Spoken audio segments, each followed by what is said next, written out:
ఒకరోజు దావీదు డిస్క్రిప్షన్ ఇచ్చాడు, వాట్ ఈస్ బ్లెస్సడ్ లైఫ్ అని. ఎంత చక్కగా రాశాడంటే ఆ మాటలు అందుట్లో, మా పిల్లలు, మా ఆడపిల్లలు ఎలా ఉన్నారంటే నగరమునకై చెక్కిన స్తంభాల్లాగా ఉన్నారు. మా మగపిల్లలు ఎలా ఉన్న ప్రయోజనకరులుగా ఉన్నారు. మా ఊర్లో ఉరుకులెత్తుటమైనను పరుగులెత్తుటమైనను దొంగతనమైనను ఎక్కడా లేదు. ప్రజలందరూ సుదీర్ఘంగా చక్కగా సుఖ సంతోషాలతో ఉన్నారు. మా ఎద్దులు బలమైనటువంటి బరువులు ఏం చేస్తున్నాయి? మోస్తున్నాయి.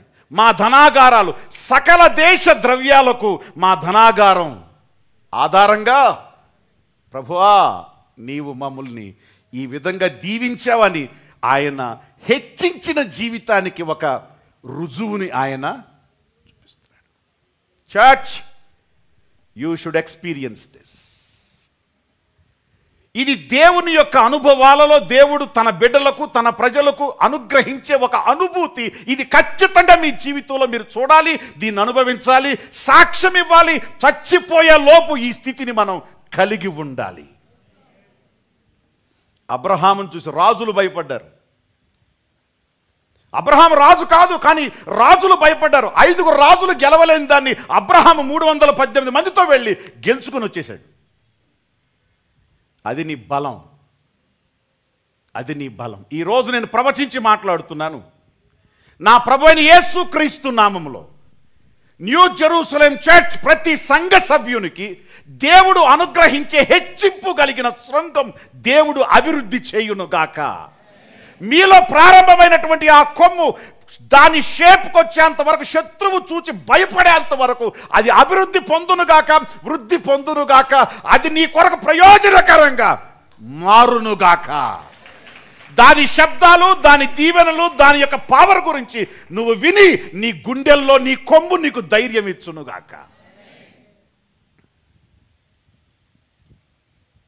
భయపడుతూ బ్రతకటం కాదు. నీ ఆర్థిక స్థితి నీకు ధైర్యం ఇవ్వాలి. నీ ఆరోగ్య స్థితి నీకు ధైర్యం ఇవ్వాలి. నీ ఉద్యోగం, నీ వ్యాపారం నీకు ఒక ధైర్యం ఇవ్వాలి. నిన్నెవడు పడగొట్టలేడు. You are standard, you are stabilised. నిన్నెవడు కూలదొయ్యలేడు. దేవుడి నా స్థితిలో ఉంచాడు అని శబ్దం నువ్వు వినాలి. దేవుడు అలా ఉంచాలి. ఎవరికి స్తోత్రం.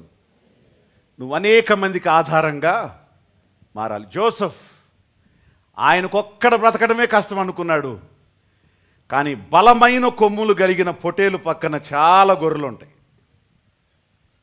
ఈ గొర్రెలన్నిటికీ ఆధారం ఏది? మన కొమ్ము సారే. ఎవడైనా అటు మీదకి వచ్చాడా ఇదేం చేస్తుంది? ఎవడాడో అంటది, ఇవి దీని పక్కకు వచ్చేస్తాయి. అదేళ్ళి నిలబడుతుంది. దాంతో పెట్టుకుంటే మొహం బయలిపోద్దని దగ్గరికి కూడా అవి రావు. నువ్వే ఆధారం అవుతావు. చెప్పండి, నేను ఆధారం అవుతా, నేను ఆధారం అవుతా. నువ్వే ఆధారం అవుతావు. నీ ఇంటి వాళ్ళకి, నీ బంధువులకి, నీ ఫ్రెండ్స్కి దేవుడు నిన్ను ఒక ఆధారంగా దేవుడు మారుస్తాడు. యెహోవా తన ప్రజలకు ఒక శృంగమును హెచ్చిస్తున్నాడు.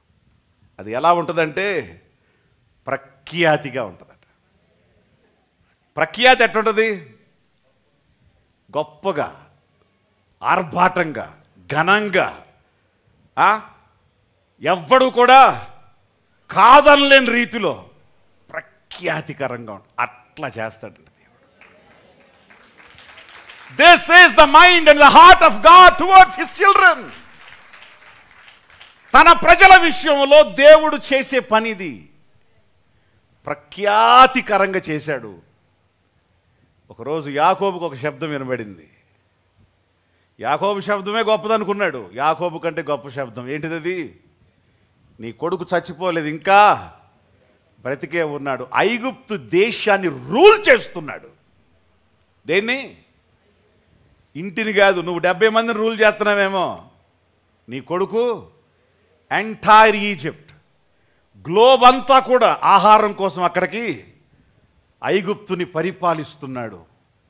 నా కొడుకు ఐగుప్తుని పరిపాలించటమా? నా బానిస కొడుకు, చచ్చిపోయాడన్న కొడుకు. ఎస్, వెళ్ళాడు, కళ్ళతో ఆ ప్రఖ్యాతిని చూశాడు. అందరూ వచ్చి జోసెఫ్కి ప్రతి ఉదయం నమస్కారాలు చేస్తుంటే, రాజు తర్వాత స్థానంలో ఉన్న వాళ్ళతో సహా ఆయనకు వచ్చి నమస్కారం చేస్తుంటే యోసేఫ్ యొక్క ప్రత్యేకతను కళ్ళతో చూశాడు. నీ కొమ్ము ఒక ప్రత్యేకం, నీ కొమ్ము ఒక ప్రత్యేకత గలది. దాని ప్రఖ్యాతి, దాని కీర్తిని దేవుడు అలాగే తన మహిమ కోసం ఉంచుతాడు. New Jerusalem church, try to receive this blessing. Amen.